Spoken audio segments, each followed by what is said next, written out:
Bonjour, c'est Ed. Aujourd'hui, la revue de deux chargeurs de batterie, les Nitecore UM20 et UM10. Les deux ont des fonctionnements exactement identiques. L'UM20 vous permet de recharger deux batteries en même temps. L'UM10 une seule, mais avec un encombrement extrêmement réduit. Ces deux chargeurs ont la particularité de fonctionner avec des prises USB. Vous pourrez donc les utiliser directement en les branchant sur votre ordinateur ou un adaptateur secteur USB. On va voir tout ça en détail. Ces deux chargeurs m'ont été envoyés par Nitecore directement. Vous les trouverez un petit peu partout sur internet et en shop physique. L'UM10 entre 10 et 15 euros. L'UM20 entre 20 et 25 euros en général. On va regarder tout ça en détail et commencer par leurs différentes fonctionnalités. Ces deux chargeurs sont rigoureusement identiques à leur nombre de slots et donc à leur dimension près bien entendu. Sur la face avant, vous avez les emplacements pour insérer les batteries. Vous pourrez mettre des batteries de 18 650, 18 500 et 18 350. Par contre, les slots sont trop étroits, vous ne pourrez pas recharger de batterie 26 650 avec ce chargeur. Pour insérer les batteries, c'est extrêmement simple. Les rails sont en métal, y compris à l'intérieur, ce qui permet d'avoir des ressorts extrêmement costauds pour assurer un très bon contact. Au-dessus, vous avez un écran, on le verra tout à l'heure, qui vous affiche la charge de la batterie. En haut des deux chargeurs, vous trouverez d'une part un port micro USB standard, c'est l'alimentation des chargeurs. Vous y connecterez donc un câble relié soit à votre ordinateur, soit à un adaptateur secteur USB. Vous avez également un switch, il est noté USB ou batterie. En fait, ces deux chargeurs peuvent recharger non seulement une ou deux batteries, mais également un téléphone ou un autre mode relié à la deuxième prise USB qui se situe en dessous.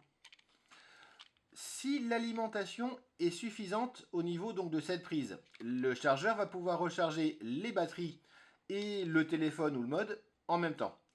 Si l'alimentation n'est pas suffisante, et c'est souvent le cas avec les ports USB d'ordinateur par exemple, vous allez choisir la priorité de charge que va avoir le chargeur.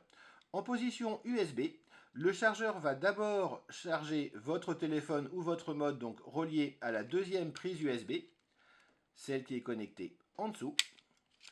Et ensuite, une fois le téléphone plein, il va commencer à charger les deux autres batteries, donc les batteries 18, ce que vous voulez. Si vous le mettez en position batterie, le chargeur va commencer par charger les deux batteries et ensuite, une fois qu'elles seront pleines, commencer à charger le téléphone ou votre mode. Encore une fois, si votre alimentation à ce niveau-ci donc est suffisante, vous allez pouvoir recharger tout en même temps. Si elle n'est pas suffisante, vous allez choisir la priorité de charge qu'aura le chargeur. On a exactement la même configuration sur l'UM10, l'alimentation, le switch et au dos, le chargeur pour le téléphone ou le deuxième mode. Pour brancher votre chargeur, si vous envisagez d'utiliser le deuxième port USB, vous aurez bien sûr besoin d'un deuxième câble relié à votre ordinateur ou à un adaptateur secteur. Par contre, si vous n'envisagez pas d'utiliser donc cette deuxième prise, vous pouvez vous servir directement du cordon qui est enroulé derrière. C'est un cordon USB standard qui peut donc également vous permettre d'alimenter votre chargeur. Il suffit de brancher cette partie-là à votre ordinateur ou à l'adaptateur et la deuxième partie directement au-dessus. Vous avez donc un câble intégré si vous n'utilisez pas la deuxième prise pour charger un téléphone. Si vous utilisez cette deuxième prise, il vous faudra un deuxième câble. Quand vous allez brancher votre chargeur, l'écran va s'allumer. Vous avez l'indication du niveau de charge des batteries. Quand vous allez mettre une batterie, ici une 18650, le chargeur va vous indiquer son niveau de charge et commencer la charge directement. A noter que les deux canaux sont indépendants. Vous pouvez mettre deux batteries de types différents et de charges différentes. Le chargeur va les charger séparément. Vous remarquerez qu'en bas, il y a un petit ressort qui, dans le cas de la 18650, fait le contact avec la partie inférieure du rail. Dans le cas de la 18500, et ce sera pareil avec une 18350, il n'y a pas de contact. En fait, c'est ce contact qui permet de dire au chargeur à quel ampérage charger votre accu.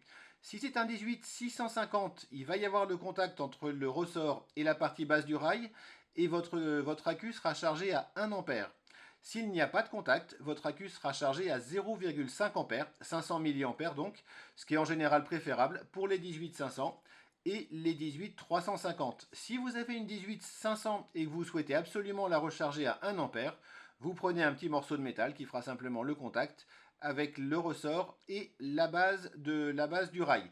C'est une manière de tricher si vous voulez recharger un petit peu plus vite vos 18500, voire même éventuellement, mais voilà, vos 18350, donc à 1 ampère. S'il y a le contact, donc avec les 18650, 1 ampère, pas de contact, 500 milliampères au niveau de la charge.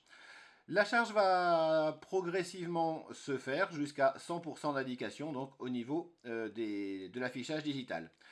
Si vous branchez quelque chose, que ce soit un téléphone ou un mode, on va prendre ici un mode par exemple, sur la deuxième prise USB, on va la mettre dans le bon sens comme ceci, vous allez avoir une indication à ce niveau-ci, le symbole donc de l'USB.